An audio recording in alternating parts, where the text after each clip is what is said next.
Hi, I'm Jonathan Rogers from Grinding Gear Games, and welcome to GGG Live. Today we're going to show you an exclusive reveal of what's coming next for Path of Exile 2.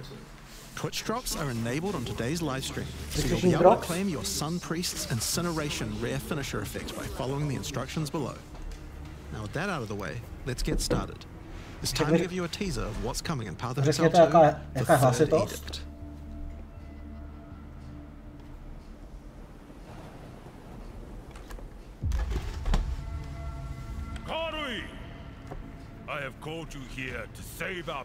Trial of the Ancestors, takže to je možný, že to bude nový způsob, jak ascendovat.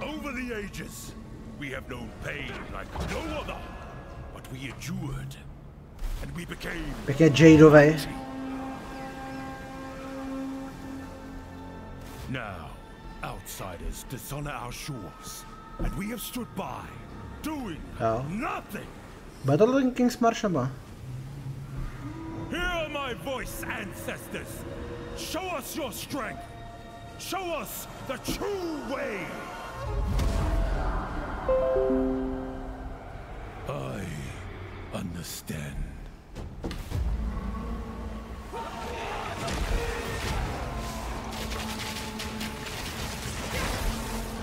Možná nová mapa, možná nový bossové.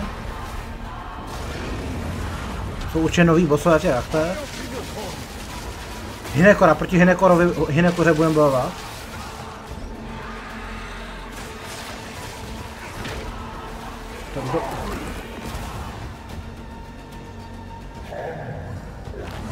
To jsou nějaký nový bossové, asi z aktu 4. Uvidíme, jestli budou i další akty. Jo, je tam King's March. Je se King's March. Takže King's March bude. Akt 4. 3 Interlude X.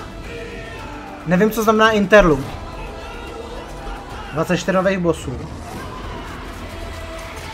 Změna support gemu. Velká změna skillů. Lineage něco. Nový mapy. Nový předměty. Nový notable. Sprintování. A je to zaseklý. New trade system. And introducing. Bedruid nějaký, co? Něco takového. Rise of the Abyssal. Takže to je Abyss. Takže tam to je liga, to je ligová mechanika.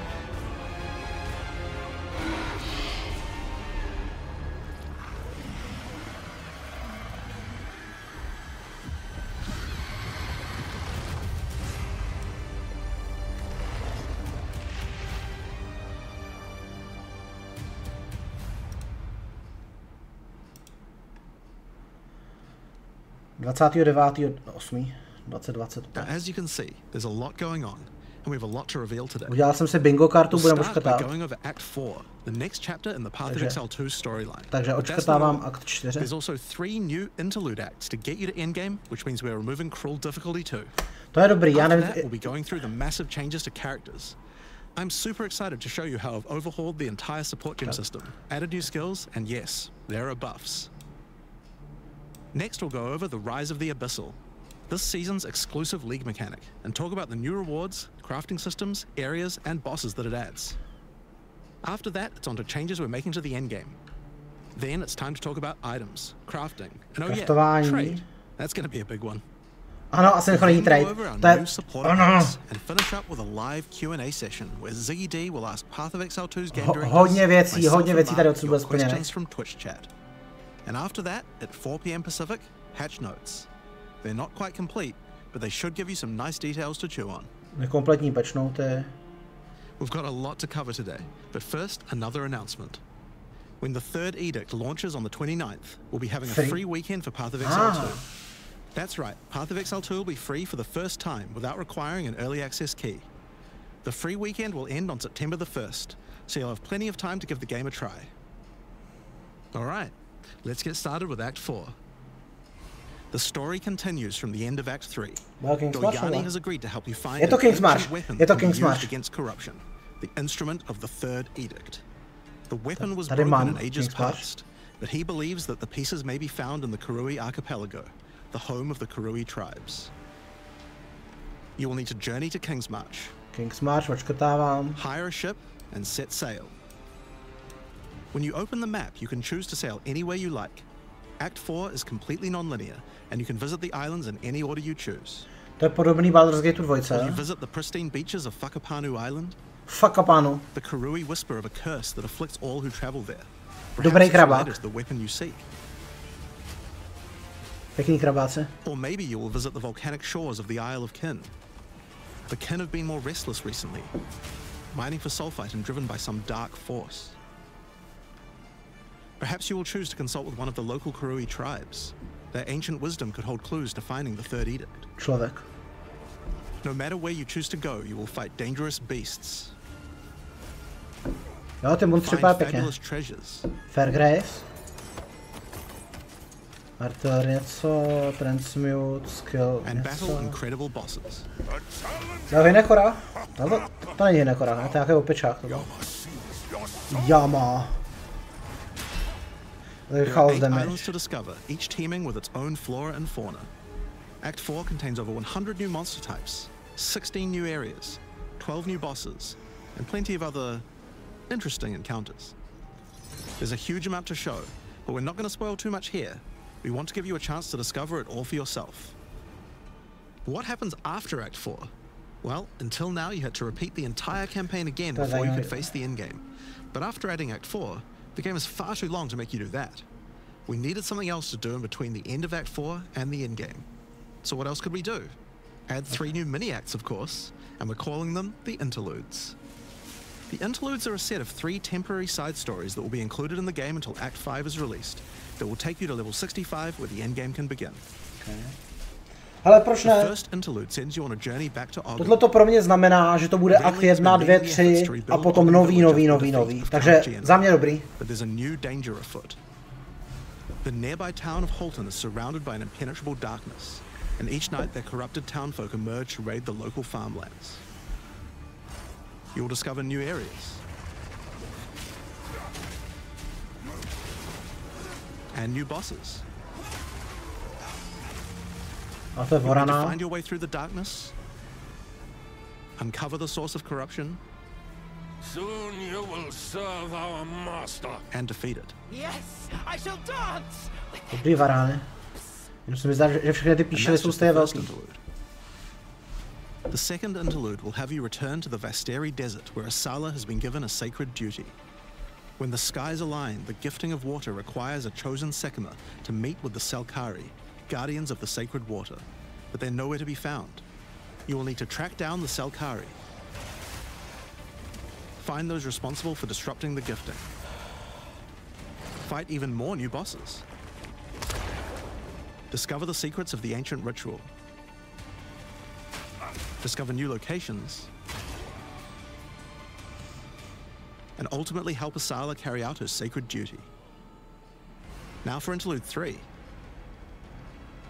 As royal thaumaturge of the Val, Doyani had plans within plans to save his people from the chaos perpetuated by Atzeri's lust for power.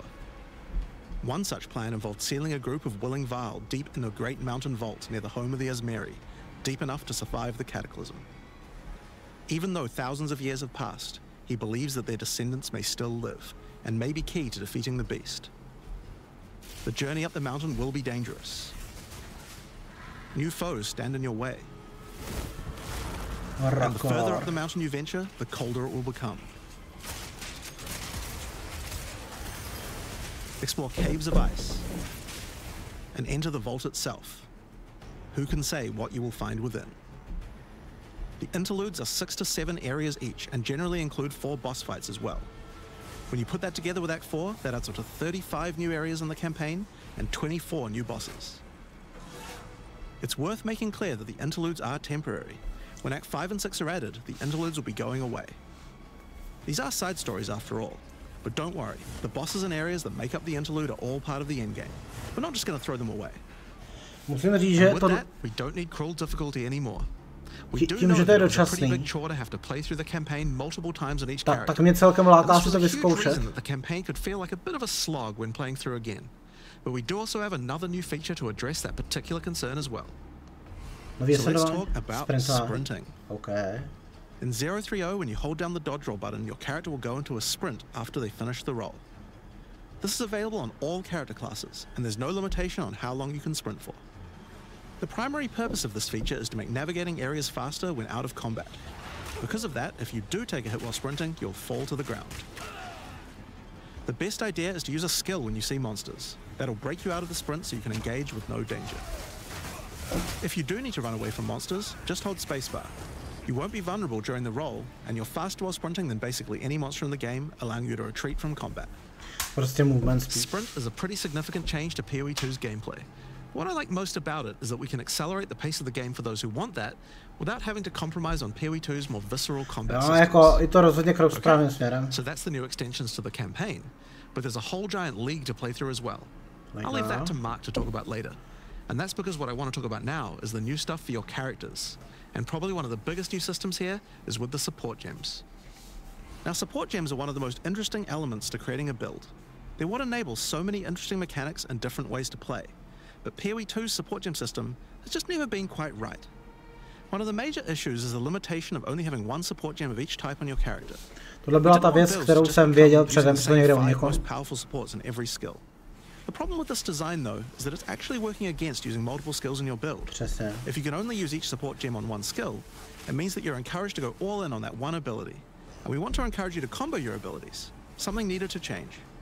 So with that in mind, we've removed the restriction of having one of each support gem per character. You can now use as many copies as you like. Ještě aby increase the amount of possible builds and increase ještě aby obecně všechny přidávali damage, bude to úplně super. Řekl, že to je totálně cesta správným směrem. For example, a poison build previously couldn't add poison to more than one skill. They couldn't use stacking poison on more than one skill either. This severely limited your ability to combo with anything outside of the specifically designed poison archetype, but now you can. Many utility skills previously couldn't scale to endgame, because the supports that would make them scale were more useful to use in other skills. You would never speed up with martial tempo, but you would much rather use it on your primary skill instead. There are more examples like this all over the place. In addition to that, though, we thought there wasn't enough feeling of progression in the supports as you went through the game. There were only 3 tiers of supports, and many of the most important ones were given out at tier 1. Brutalita 1, brutalita 2, brutalita 3, aha. Upgrading supports when you ran out of sockets required quite a lot of thinking. Přesně, tohle je o In order to solve these issues, we now also have multiple levels of many supports as you go through the game. For example, double barrel support gives you an extra bolt, but at the cost of 30% less reload speed. At tier 2, the penalty gets lowered to 20%. But then at tier 3, the support gem gets something new. It now reloads automatically when you heavy stun an enemy. In some cases, the highest tiers might work a little differently, and you'll have to decide if you like the upgrade or not depending on your build. For example, rapid casting. The first couple of levels gives 15, then 20% increased cast speed. But then at tier 3, it changes to a new approach. For each different spell you cast in the last 8 seconds, you get 10% increased cast speed, which could be a pretty big bonus if you use a lot of different spells. So that's pretty good for upgrades through the campaign, but we wanted to add a little more spice to the endgame for supports too. And that's where our new system, lineage supports, comes in. You can think of these like unique items, but for supports. There are supports that are only available at endgame, but they're much more powerful. Like Ratha's Assault. It's an upgraded version of Double Barrel that reloads your skill as you dodge roll, as well as increasing the number of bolts it can hold. But it does mean that it's the only way you can reload the skill now. Now, unlike regular supports, you can't find these through the uncut support gem. Just like unique items, many of these can be found from specific bosses. Takže budou unique support gem, jo? Proč ne? To je podobný jako teďko v těch mercenary. Ještě kešou nějaký budou boss dropovský. Quality of gems, level, crossbow. Some of them are build defining. A to se pak podívám pomalu. Resistance values are lineage supports being added throughout the endgame, so there's a lot of power to find out there. Now, the new support gems are certainly going to open up a lot of builds, but of course we have a huge range of improvements to individual character classes as well. As well as adding new skills, we had a big focus on buffing existing skills so that they can scale well into the endgame. There's a huge amount to cover here, so we're not going to discuss everything. We're just going to quick fire through some of the coolest changes. We wanted to make cold a more useful element on the Ranger, so we've expanded the cold tools available. As well as Ranger bývá dost the elektrické. shot now creates fragments of ice whenever it hits the ground. These fragments explode after a short time, making the skill better for killing groups of enemies. But not only that, we added an ice fragment support that creates more of them when killing frozen enemies. And a new buff skill called Ice-Tipped Arrows that allows all your arrows to create ice fragments. This already gives clear to rangers wanting to use ice, but to take further advantage of the ice fragments, Freezing Salvo has been upgraded to shoot additional cold arrows towards every fragment, giving you a nuke-like ability. Okay. Dobrý. We've also modified Snipe to consume frozen from enemies, dealing a huge amount more damage, giving you a nice ice single target option. And something you might notice about this is that the bonus is a lot higher against bosses. This is actually a change you'll see throughout the entire game. Since it's a lot harder to freeze a boss, you should get a bigger reward for it. Okay.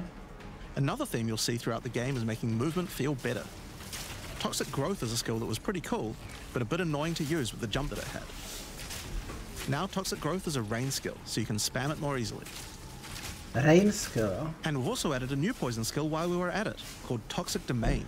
Každopádně It creates a small area around you that makes all your attacks create toxic growth pustules, but attached to monsters. Another skill that was annoying to use was Electrocuting Arrow. It's now just a regular arrow, making it easier to use. But it also means you can support it with projectile supports. And it now also has Area of Effect, making it a tool for more than just single target, and allowing it to scale into the endgame. We also added a new spirit reservation called Mirage Archer. This is a meta skill that allows you to create shadowy clones of yourself, to use a skill of your choice. To je taková balista to je, jo? Takže Mirage Archer jako balista? Of course, one of the other big problems the Ranger had was survivability. Vypadá to, že máme balisty. And we wanted to change that. Currently, evasion doesn't evade all types of hits in the game, so you're still vulnerable to things like slams or unblockable attacks. To make evasion characters more tanky, we're adding a new mechanic called Deflect. Unlike evasion, Deflect works on everything, and if you successfully deflect a hit, you take 40% less damage. Items can now give you a mod that gives you some takhle, je to kombinace mezi dodgem a suppressem. And there's a bunch of it available on the passive tree too. Okay. Deflection is rolled in addition to evasion, so this is an upgrade for regular hits too. Je to suppress proti útoku. No maximum chance. You can reach 100% deflect against all hits if you spec into it enough. Takže je to suppress proti útoku. This is a buff that helps all dex characters, so the mercenary and the monk, but especially the huntress, are seeing big defense boosts from this as well. Speaking of defensive mechanics, let's talk about block and parry. Now, one of the big concerns on the release of the Huntress was parry feeling unreliable. One of the big reasons for this is there's a lot of hits that are not blockable, and thus not parryable either. So a huge balance change we're making is that now everything is blockable, except for specifically unblockable red flash skills that bosses use. This makes parry much more reliable. And not only that, but to make block and parry nicer to use, you now also move faster than before while using these abilities. This is a massive buff to passive block as well, so to counter that we did have to lower the max passive block a bit, but overall you should feel much safer. Fire skills on the warrior were not really cutting the mustard, so we decided we needed to upgrade a bunch of them, but also add some more as well. Let's start with a buff. Volcanic fish are now branches into multiple fishes, giving it much more clearing potential. A tak to funguje v Pathway zrobeničce. We've also added a new skill called Forge Hammer. This skill throws a molten hammer that does a slam at a distance. You can recall the hammer back by using the skill again if you like, but the cooler thing to do is to use a Warcry near it. Using a Warcry makes the hammer explode, making a bunch of volcanic fishes around. Volcanic fishes reach so it's a great skill to make a flaming arena to fight a boss. We also buffed Perfect Strike to have much larger area of effect, and changed Molten Blast to not always force you to move forward. Trust me, it feels a lot better to use now. This skill now has massively boosted chance to ignite monsters as well. And you're going to want to ignite monsters due to a new glory skill called Ancestral Cry. Ancestral Cry charges up with glory by igniting monsters, invoking King Kaum's favor. After you do, use it to channel Kaum's ancestral power. Every attack will be ancestrally boosted with fire. Tohle jako hodně, tohle už je takový chaos, jako je v Path of Exile 1. Totální chaos. Warrior shield skills were another area we wanted to improve. Now that we've got sprint, we actually don't need to have a cooldown on shield charge anymore. And now also does more damage the further away you are when you use it. Shield wall got significantly upgraded AoE. Also, you can shield charge right through it to trigger all the walls. We also added a new shield cry. Fortifying Cry gives you a defensive buff, but it also builds up charge on your shield that empowers your other shield skills. And Magma Barrier now doesn't require timing in order to use. Just wait for your shield to charge up and block. Seismic Cry now stuns enemies that are primed for stun.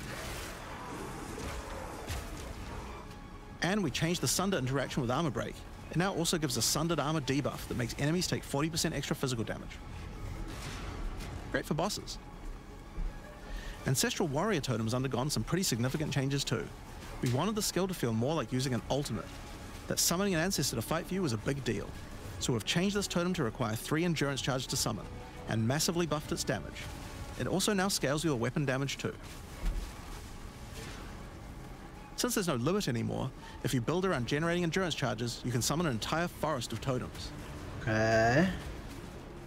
In order to make that easier, we added some new sources of endurance charges. There's now a support to make Perfect Strike generate charges, and a support for generating endurance charges from heavy stuns as well. Speaking of totems, we wanted to upgrade the Warbringer. Among the other changes we've made to this class, Answered Call now gives an extra totem, and the spirits have just been generally buffed in many ways. Use it with your limitless ancestral warrior forest to make an army of Karui.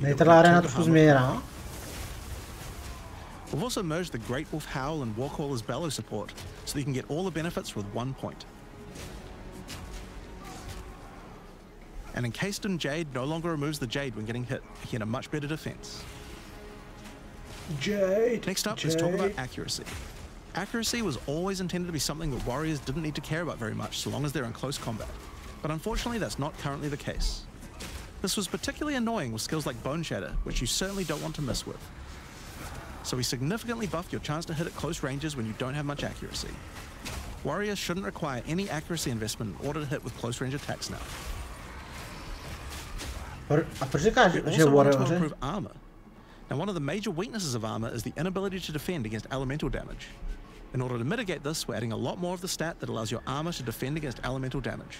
It's now available on items and in a lot more places on the passive tree. Takže teoreticky můžete armor stackovat a nemít žádný L resist? One of the improvements we've made in 0.3 is to declunk the action and flow of shooting crossbows. You can now reload crossbows without any movement penalty. But not only that, all skills that can be used while moving now slow you for a shorter amount of time. This change benefits everyone, not just crossbow skills. With both of these changes put together, the run and gun playstyle feels much better. Můžete rychleji zaběhat, když střílíte přitom. The Mercenary is also a good chance to talk about how we're rebalancing to make comboing skills much better. Take Shock, for example. It buffs damage and lasts 4 seconds right now, but that isn't really giving you enough time to take advantage of it. If you're going to add a lightning skill into a build that otherwise wouldn't use one, we need to make mechanics like this much better. So we've increased shock duration on monsters to last 8 seconds. And skills like Plasma Blast, which are intended to be good at shocking enemies, now increase the damage bonus by a lot more. You'll find changes like this all around the game. Ale zatím jsou to všecko buffy hráčů. Takže zatím dobrý. Burning skills need to cause burns that last longer. But making skills like Permafrost Bolts and Incendiary Shot double down on how they're supposed to be used, it makes using them in your build alongside other skills much more likely. We're also making sure to buff specific combos too. The freeze explosions from frag rounds now chain to nearby enemies. And using high velocity rounds with armor break will now fragment the opponent's armor. This causes monsters to take a portion of high velocity rounds damage with every subsequent hit, even tiny pellets. So that means following with a shotgun blast is way more effective. Takže to je takový trošku impale, jo? Now there's a lot more buffs to crossbow skills, but for now I'm just going to talk about the new one we added, the Mortar Cannon. This one lets you socket any grenade skill, and using it will summon a cannon which loads and then fires the grenade you choose. Takže balista s granátama. Doslova balista s granátama. Another issue on the Mercenary were banners. They were just not very good, so we're doing a big upgrade to them. They now last longer, don't disappear when moving out of them, and we removed the valor mechanic. They now just give a much more consistent Všechno jsou to buffy pro hráče. And you can use them when you get enough glory. On which, one of the main focuses was making various minion types more useful to use together. Melee minions in particular were just not that great compared to ranged ones. As a starting point, we just straight up removed the requirement for minions to have accuracy. Okay. Attack minions now always hit, which makes them way better. Brutes got some good numeric buffs, but we also added a new command skill where they do a war cry that intimidates enemies and detonates any frozen monsters and allies around you. Minioni, který můžou war cryovat, jo. We've also changed the Frost Mage's command skill to an ability that adds ice armor to your other minions, adding a layer of defense. And it makes them deal cold damage back to the attacker as well. The ice armor also makes the minion count as frozen, so the Brute's war cry can detonate them too. Unearth was changed to work on corpses of your dead skeletons, allowing you to summon the minions more easily in boss fights.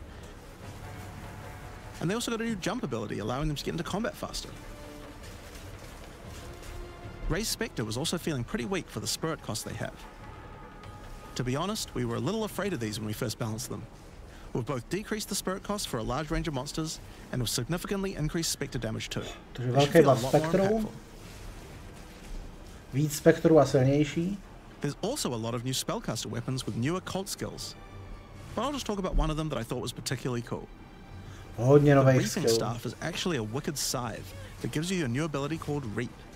When an enemy is low in life, you can dash forward and rake enemies with the scythe to cull them instantly, healing you. It can also inflict critical weakness on enemies too.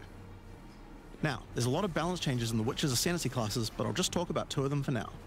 On the Blood Mage, you were previously required to spend your first points on Sangomancy, which really was supposed to be the downside for being able to access the powerful abilities on the rest of the class. In order to make picking the Blood Mage a better early option, we've made Sangomancy free, unlocking the power of the rest of the class immediately. On the Infernalist, the demon form wasn't something people were really using because you lost your weapon stats while transformed. Takže v zásadě to znamená, že máte jeden velký notable zadarmo navíc. On the Monk, the wind skills needed a big upgrade for sure. Staggering Palm can now stack up its duration if you use the skill multiple times in a row, so you can keep the effect of all your skills throwing up wind much more easily. Wind Blast had the purpose of building up to dazing an enemy, but dazing just wasn't worth all that effort. Now it just dazes on hit, meaning a single Wind Blast will make all your skills stun enemies more easily. Following up with Vaulting Impact on a dazed enemy previously did a bunch of stun. Now it allows you to break your enemy's stance.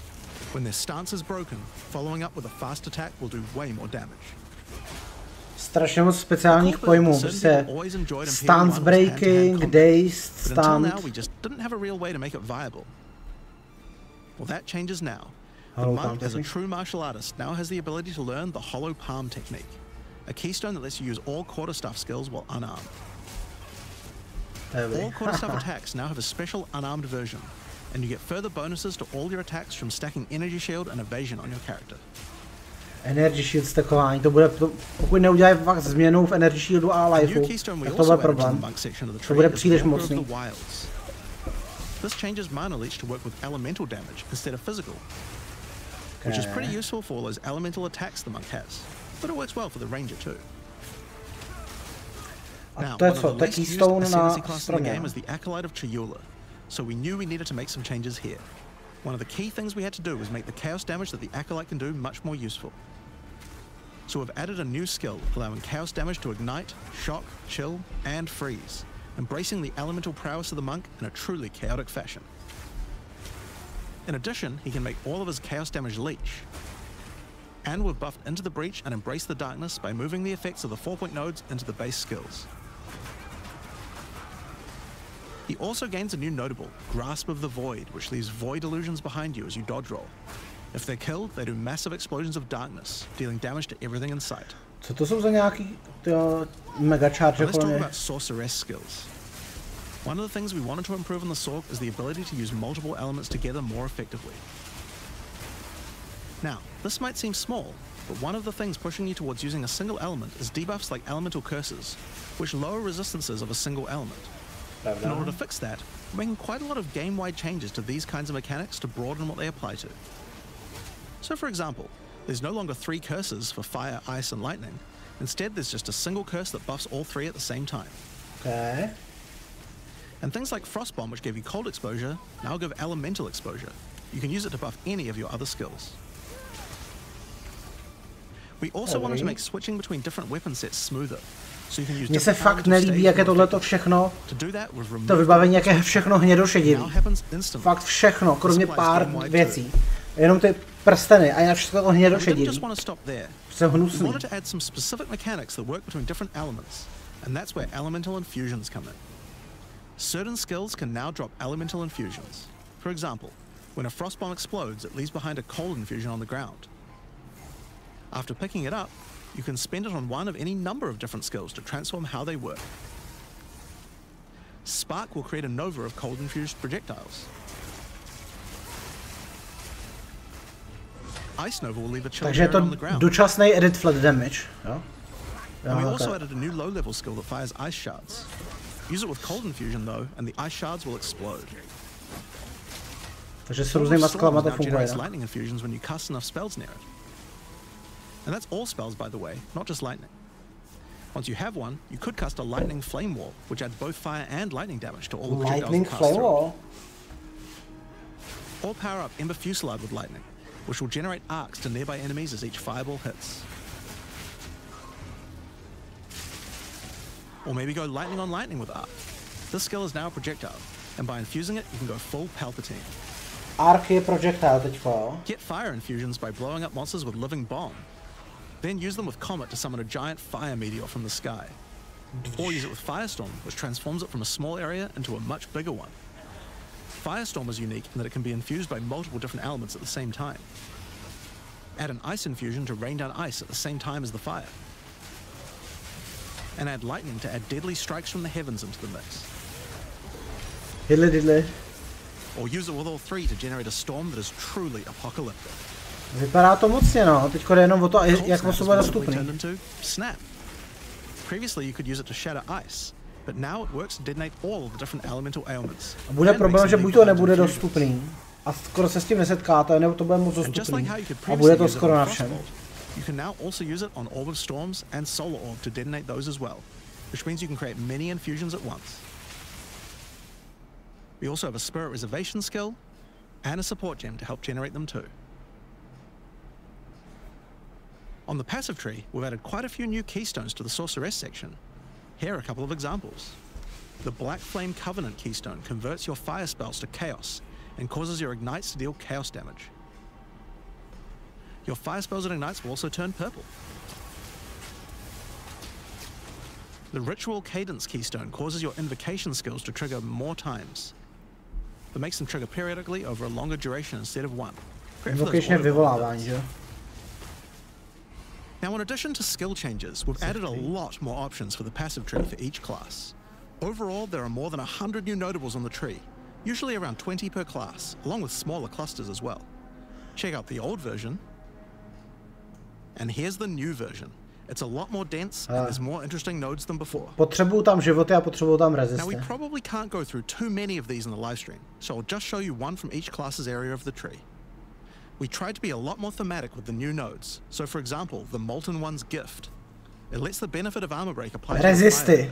Můžu si odškrtnout. Or how about rezisty na Last skill Stand, which gives you lots of stats as your situation becomes more and more desperate.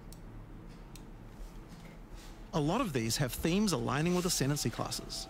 Like for the Gemling Legionnaire, for example. You have crystallized immunities, which makes you immune to different status ailments, depending on which support gem color you have socketed the most. Okay.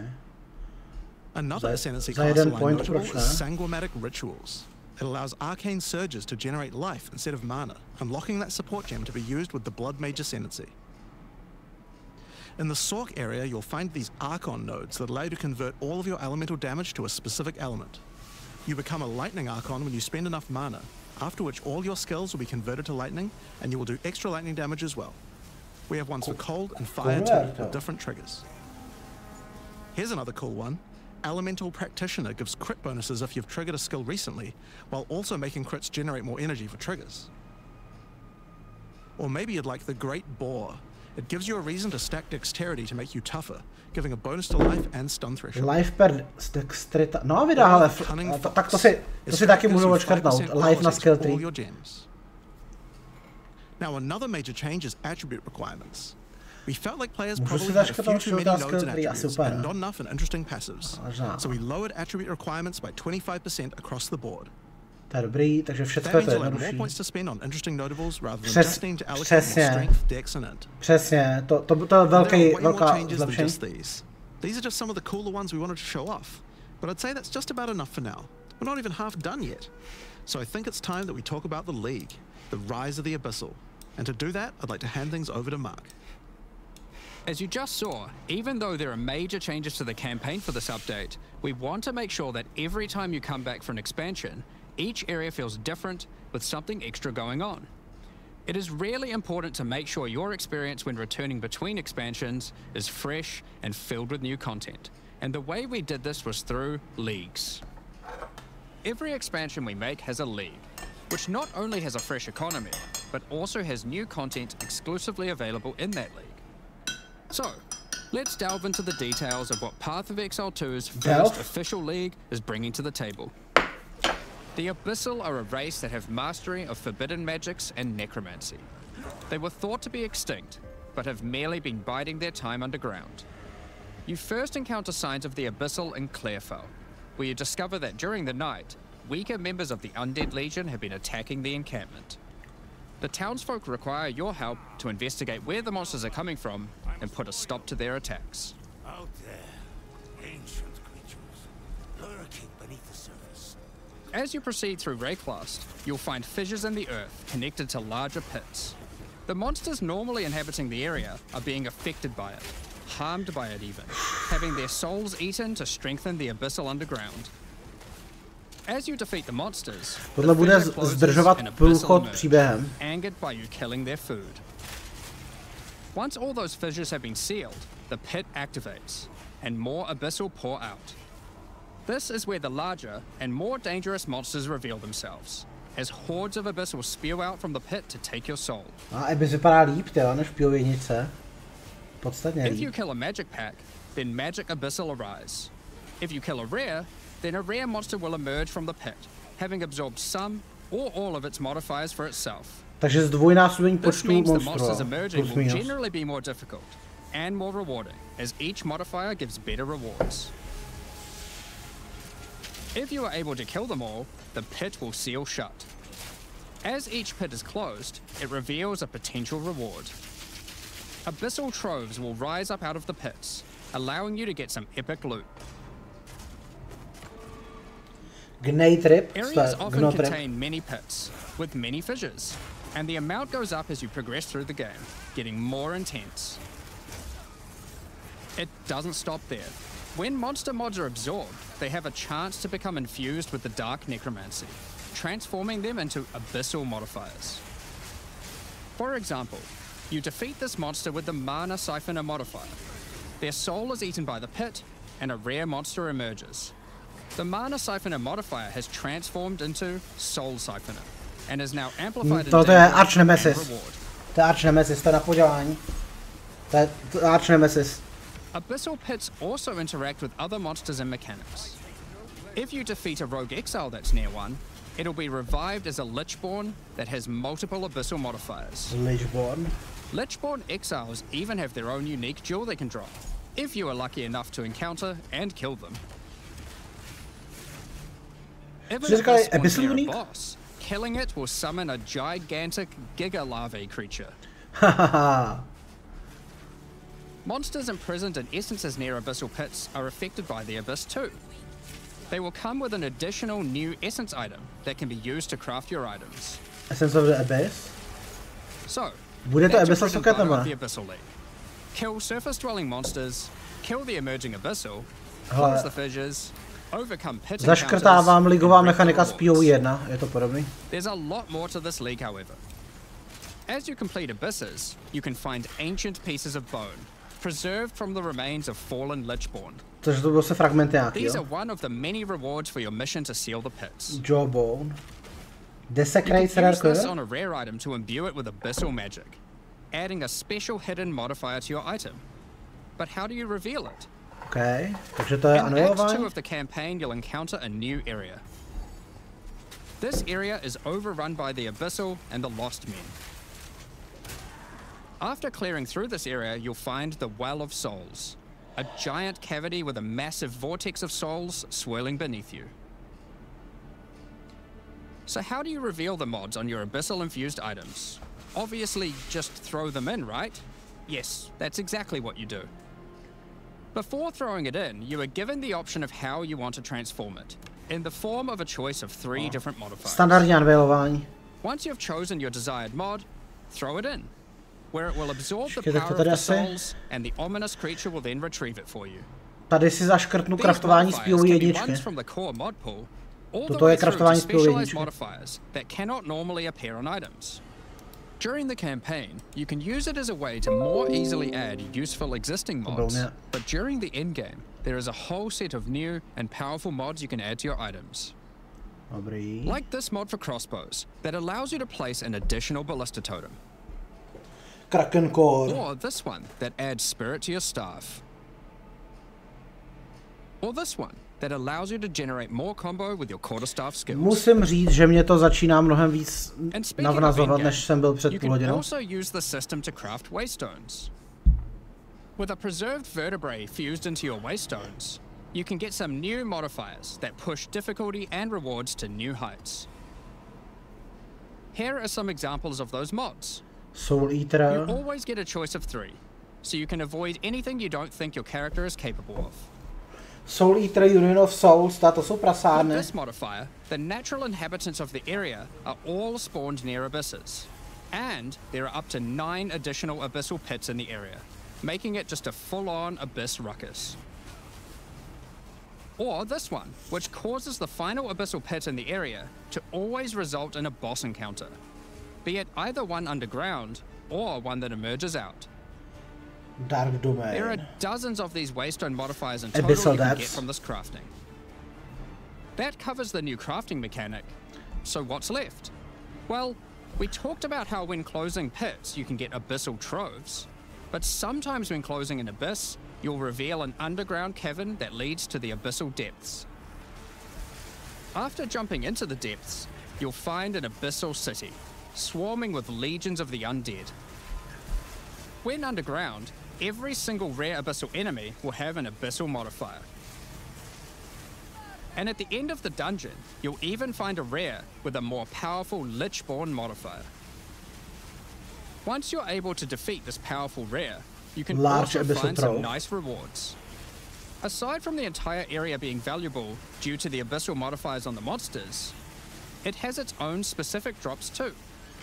Tam ještě nějaký nepřítel, nevím žádný nepřítel. That can rarely be found in these depths, like Kurgle's Leash. This support empowers both you and your minions when you command them, granting unholy might to you both.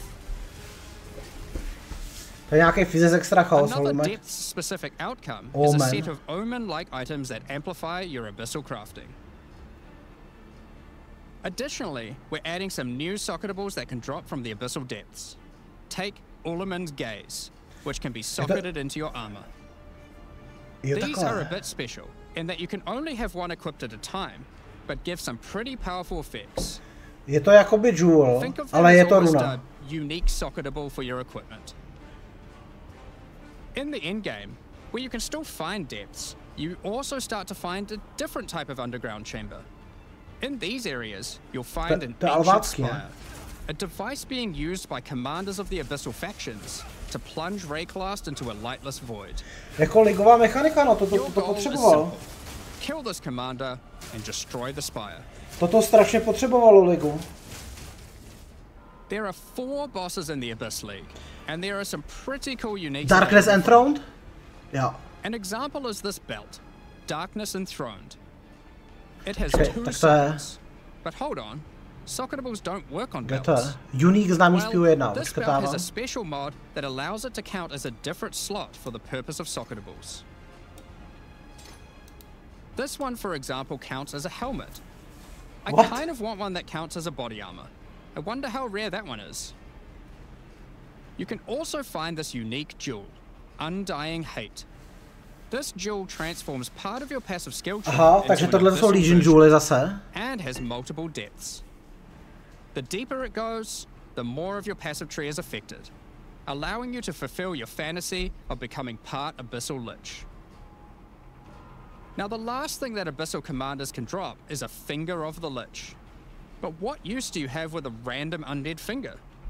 Well, the next time you return to the Well of Souls, with the finger in your inventory, your character will almost feel compelled. To do what, though, you might ask? To jump in. The items you threw in came back more powerful, right? So, what's the worst that could happen? Well, you will just have to find that one out for yourself.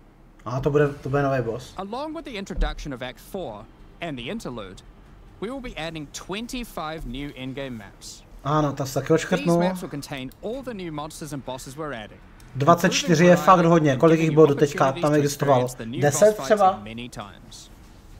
Let's take a look at some examples. Mega zásadní. Rock Pools is a map where you explore a shallow rocky coastline, surrounded by coral and filled with sirens. At the end is a giant Goblin King boss, ready to eat sulfite and squish you like a bug.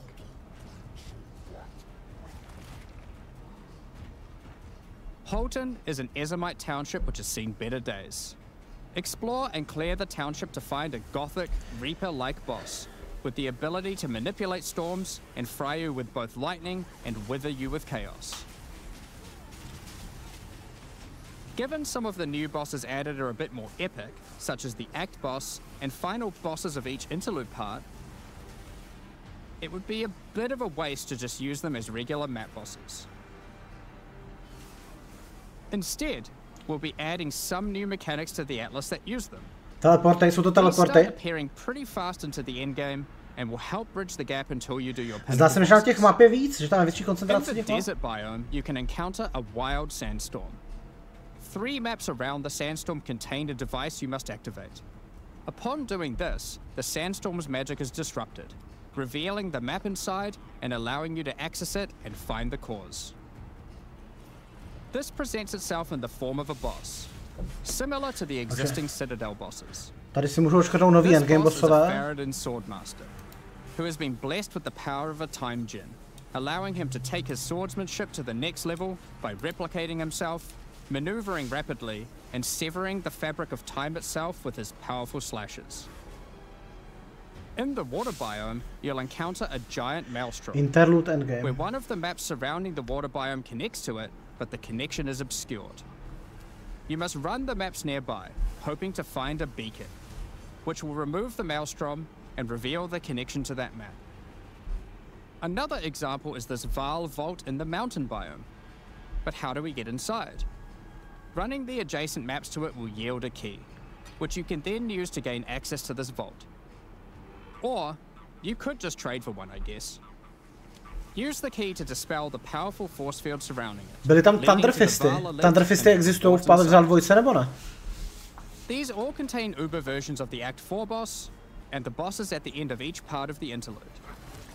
And each have their own exclusive drop pool of new lineage supports, which, as Jonathan spoke about earlier, are powerful support gems that modify your skills in pretty crazy ways. As an example of a lineage support which can come from the Faradin Swordmaster mentioned earlier, we have Garo Khan's Resolve, which causes your critical strikes to fork, but requires some mobility on your part to properly enable. Proč přejmenovali fork na bifurcate? Sealed in the Vaal vault, we have Paquate's Pact, which supports your war cries, causing them to inflict massive amounts of corrupted blood at the cost of your own life. Additionally, some maps can now spawn summoning circles, a room resembling an Ezomite henge. Activating this henge will spawn bosses. It's as simple as that. We'll also be making changes to how affixes on waystones work, as the current prefixes equals good, suffixes equals bad iteration isn't quite hitting the mark. Yep. We tried something new here in Path of Exile 2, but after seeing the feedback we decided we actually liked what we had in Path of Exile 1 more. Okay. Like Path of Exile 1, each affix will now be both difficult and rewarding. Waystone mods now grant an increase to the number of waystones dropped. Já si myslím, že to dává smysl. Vyzkoušeli něco nového, zjistili, že to nefunguje, vrátili se k tomu, co funguje. Úplně v pořádku. Jenom je škoda, že to trvalo tak dlouho. For example, the Frostbitten mod, which causes enemies to deal cold damage, also increases the rarity of items dropped as its upside. 16 extra cold? V Exilu 1 to dává asi 200%, ne, když to máte naškálovaný. Je to opravdu jenom fyzics extra.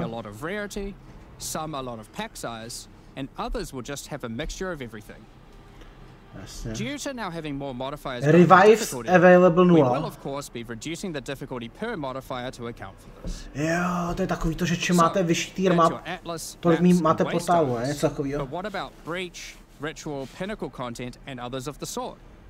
We're making some changes around this too. The first change is that you'll now be able to invest 2 points into your specific League Atlas trees before having to run the pinnacle content. There will be a specific objective for each type of content which grants you those points. For example, in the case of Delirium, it's simple. You just need to find and kill one of the bosses in a map, Omniphobia or Kosis. The rest of the points for each content come from the pinnacle content, but we're making some changes to accessibility here too.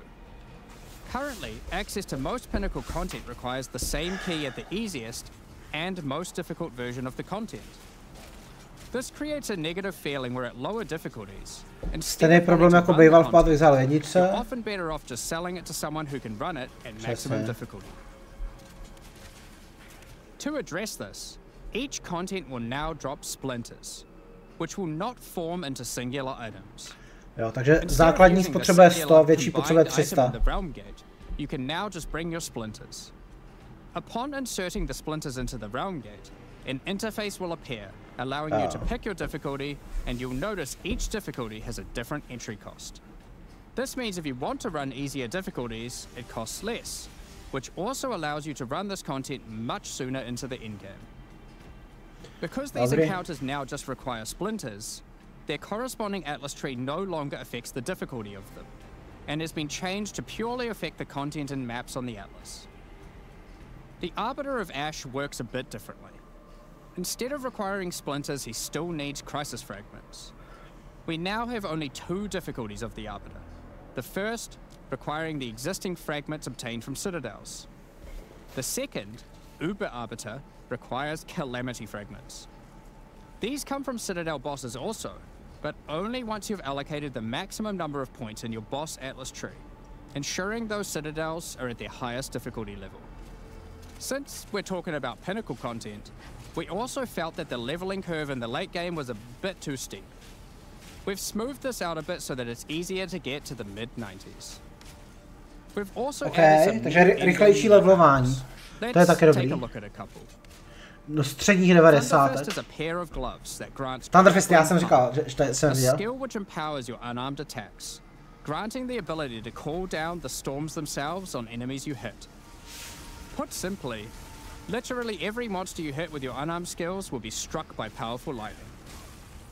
Pair this with the aforementioned hollow palm technique to embrace your true unarmed prowess in combat.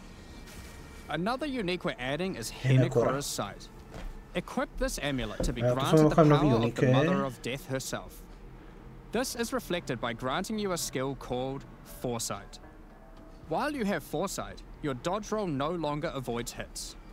But instead, being hit while dodge rolling restores you to full life and makes you unable to die for a brief period of time. You'll notice when this does occur, a copy of your character appears and takes the full damage. This is you seeing that future as if you hadn't been wearing the amulet. Ultimately, your endgame experience should be more streamlined, with new content to find. You'll be able to invest in your Atlas trees sooner. To, že tam přidali mnohem víc obsahu, je naprosto zásadní. Have less FOMO running said pinnacle content, reach higher levels easier, and do all of that while finding many new chase endgame items. Talking about finding items is one thing, but what about crafting them? We've taken a step back and looked at some of our crafting systems to make some notable improvements. Let's start with essences. which suffered from an issue where the regular essences were effectively useless and didn't give players the tools or excitement that a crafting system should provide. To alleviate these concerns, essences are being changed in a few ways. Firstly, they're being changed to function like regals and add specific modifiers with specific values, meaning you know exactly what you're going to get. We found that players were often bottlenecked by regal orbs when crafting in the campaign, so this helps to fill that gap, allowing you to better upgrade. Takže nebudou transmuty augmenty, ale budou jako regly fungovat. This lesser essence of flames, which will be able to add a flat amount of fire damage to your magic martial weapons. Secondly, we're adding many more tiers. That lesser essence of flames, for example, has a regular variant and a greater variant too. Upgrades Magic to Rare, všecko je to upgrades Magic to Rare. The intention of this is so that when you find one early on, you don't worry about holding on to it till later to use on a higher level item. You should feel free to use them as they come to get powerful upgrades during the campaign. Lastly, our highest tier of essences, now called Perfect Essences. Remove like Chaos Orb instead of a Regal. So it will replace one of the modifiers on your rare items with the specified mod. Such as this Perfect Essence of Flames. You'll notice this one doesn't just add flat fire damage like the ones before it. The Perfect Essences often give something a bit different, with some opportunities to be pretty damn powerful. There are many different essences, each with many tiers, covering many of the more core modifiers you'd want on items early on, through to chase specialized ones for in-game. Já přemýšlím, jestli tady můžu zaškrtnout nové craftování. Crafting options for late in-game crafting projects. You might have noticed that at in-game, you get way too many transmutes. Wouldn't it be nice if some of those didn't drop, but instead you got something a little more powerful? At higher levels, you can now find Greater Orb of Transmutation and Perfect Orb of Transmutation. These can be used on normal items to upgrade them to magic, ensuring that the modifier generated is of a minimum level. This is similar to how you find higher tier items on the ground, but for crafting. These higher tiers will also exist for Orb of Augmentation, jak bude vypadat current setup. Exalted Orb, and Chaos Orb, meaning you can get all of the orbs required to take your item from normal rarity to a fully completed rare with guaranteed high tier mods. No, dobře, zaškrtnu nové craftování. We wanted to make sure there are powerful crafting bases to use them on. Now in endgame, you can start to find exceptional items. These are items that drop at normal rarity and are perfect for your from-scratch crafting projects. They can come with extra quality, up to 30%, or an additional socket to use your crafting socketables in. And yes, they can be corrupted for yet another socket. You can also get exceptional unique items. To add even further to your crafting arsenal, we've added a whole suite of new omens to ritual content, and removed some of the more unimpactful ones that weren't being used. Some of the new omens include the Omen of the Ancients, which will cause your next Orb of Chance to not destroy the item, but generate a random unique of the same class. Or the Omen of Sanctification, which is my new favorite. This will cause your next Divine Orb used on a rare item to re-roll the values of its modifiers, allowing it to exceed the normal minimum and maximum values, raising the ceiling on the new most powerful rare items in the game. This omen will also cause your item to become sanctified. Sanctified items cannot be crafted, just like corrupted ones, so consider carefully when you use this. Another is the Omen of válnutí na rare předmět, který vám může dát lepší hodnoty. Plus minus.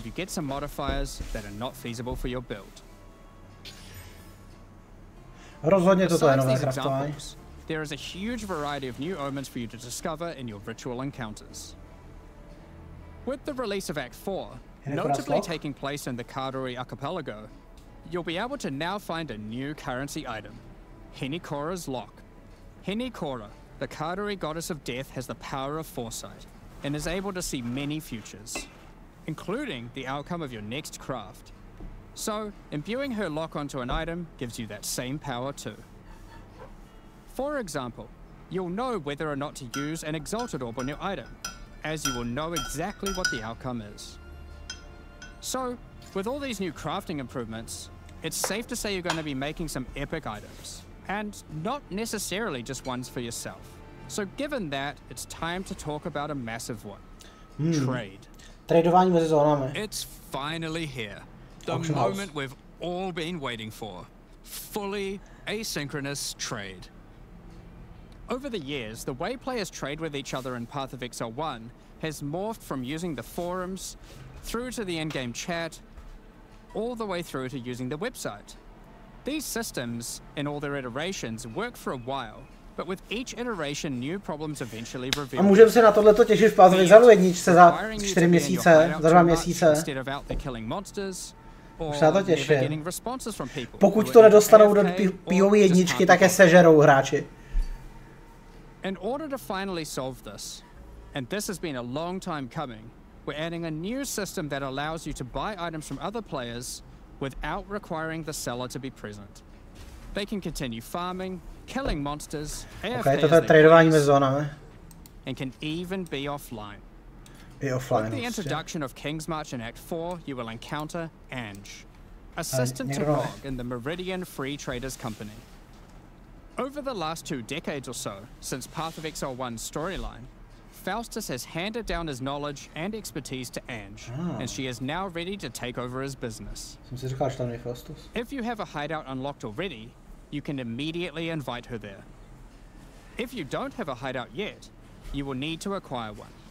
You can do this by completing a quest to defeat one of the bosses inhabiting an island in Act 4, allowing you then to take a slice of it for yourself, making it your new home and base of operations. Once invited to your hideout, she will now serve as operating your currency exchange, but also serve as the figurehead in your new trading empire. So, how does this new system work? In the existing trade system, you would list items for sale in premium stash tabs. Okay. And then when someone wanted one, you'd have to take it out for yourself and trade it to them. Now, instead of using those, you can give your items to Ange so she can sell them for you. Each item must have a price. The prices are set using in-game currency items, such as exalted orbs or chaos orbs. Tam by měl být nějaký několik sekund času. Několik sekund času, kdyby se misklikli. Kolikrát se vám stane, že listnete něco za chaosy místo za divine. Then you can immediately purchase the item. And while there, if you want, browse their other goods. In case there's a good deal someone else hasn't yet. Ale je možný, že to bude jenom jeden tab. As a buyer, on top of the currency the seller set for the price, it also costs gold to purchase an item. Protože když to bude nějaký empiriánský, tak by mohl mít 5 quad tabů na prodej. To asi nepůjde. And can also see an effect above Ange in your hideout when she has unclaimed currency. Just go talk to her, claim your currency, and continue playing at your leisure. Jako to jsme potřebovali. As many people already acquired premium stash tabs for the purpose of the trade system, we wanted to add a way for you to convert your existing tabs to merchants tabs, if you want. You can do that here, on the website, but only if you purchase those tabs before the release of the Third Edict. To clarify, the existing trade system will remain fully intact, so your premium stash tabs will not lose any of their functionality. We just figured people might want to switch over to this new system. We expect a lot of feedback around this new system and are looking forward to trying it out with you. Nebude to dokonalý od začátku, ale jako první 1-2 dny budou průšvihy a první 1 až 2 týdny bude ladění. We will be adding it to Path of Exile 1 when ready, so any of the tabs you purchase will also be usable there later. Takže koukej na stránku, co nám to tady řekne. Gakamuni. Jeden ostrov, nový bossové, nový mini akty, Abyssal Liga, to je podle mě hodně zásadní. Přesně ligový obsah to potřebovalo. Tohle to velmi zásadním způsobem zlepší dlouhou dobu hratelnosti. Uzavřít Abyss, tady budou unveilnutý věci v Abyssu. 40 rezistů, 25 chaos rezistů a co rozumné věci. Ty seš Unveilné Waystone, Unveilné Armor, Waystone, který tam bude mít Abysses lead to Abyss boss a Attack Gain, Extra Lightning when unarmed. To jsou teda nějaký ty endgame speciální mody. Nový bossové a nový Pinnacle, jasně ty Pinnacle to jsou ty, to je nějaký Uber boss. Challenge The Vessel of Kulemak.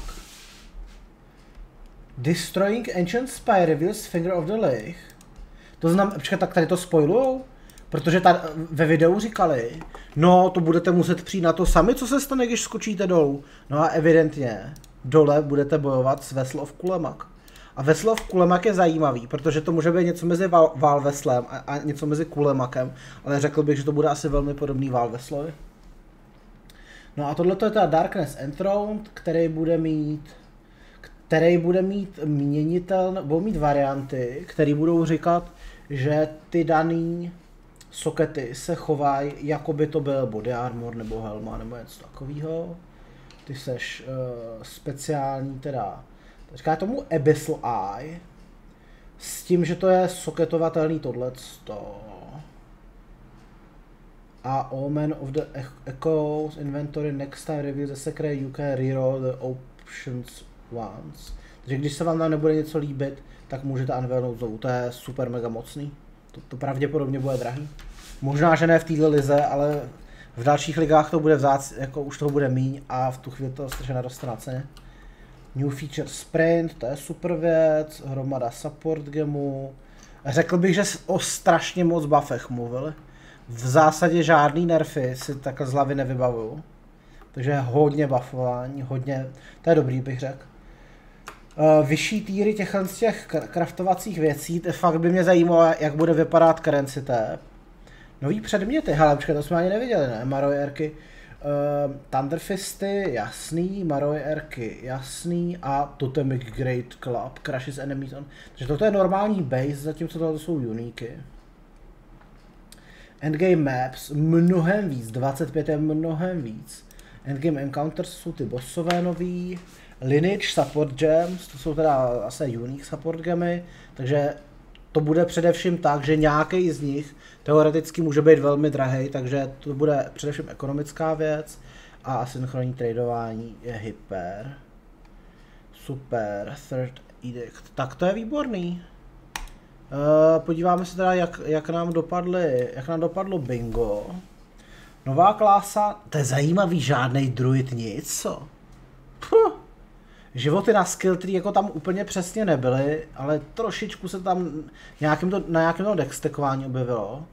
Endgame bossové jsme viděli, utility flašky ne, nová ligová mechanika z PO1, to je ten Abyss, unique známý z PO1, například Thunderfisty, nebo Darkness Enthroned, nový skilly, ano, žádný třetí způsob ascendování, žádná změna atlasu, žádný akt 5, žádný zrušení volu, King's March ano, akt 4 ano, žádný mounty pro všechny, hromada nových supportů, tradování mezi zónama, žádný akt 6, rezisty na skill, který jsem tam aspoň jednou viděl, nějakých 10 fire rezistů. Nový Ascendancy ani to ne, to mě fakt překvapuje. No jo, ale jako řekl bych, že to, co udělali, je spíš zdravější pro tu hru. Že spíš přidali obsah do hry, než aby přidávali do malé hry další možnosti, jak jí hrát. Myslím, že to je dobrý tak, jak to udělali. Craftování s PO1, to už ani nevím, co tam je. Jo, jasně, to je to unveilování. Skrabové ne, nový zbraně. Jasně, tím jsem myslel nějaký ty kopí, nebo nějaký ty flaily, ne, jak jsem říkal, cepy, takže ty tam nejsou furt. Nový craftování, to jsou ty různý Exile level 3, úplně nová ligová mechanika ne a nové mapy hromada. Já bych řekl celkem dobrý. Je tady něco, co mě vysloveně zklamává? Ani úplně ne. Řekl bych, že asi nejvíc by to tam chtělo změnu atlasu, velkou změnu atlasu. Ale jinak bych řekl celkem dost dobrý. Tak jo, hejte se. Doufám, že se vám video líbilo. Já bych řekl, že z 0%, že bych hrál tu novou ligu, jsme se teď dostali třeba na 10%. Takže pořád je to velmi nepravděpodobný. Ale trošičku mám tam nějaký fear of missing out z toho, že bych třeba tu Abyssal ligu nehrál. Takže malá šance je, ale asi spíš ne. Děkuji vám za pozornost, dejte mi vědět do komentáře, co si o tom myslíte, třeba co jste čekali, co se nenaplnilo, případně co si myslíte, že bude v nějakých dalších ligách. Díky za pozornost a zatím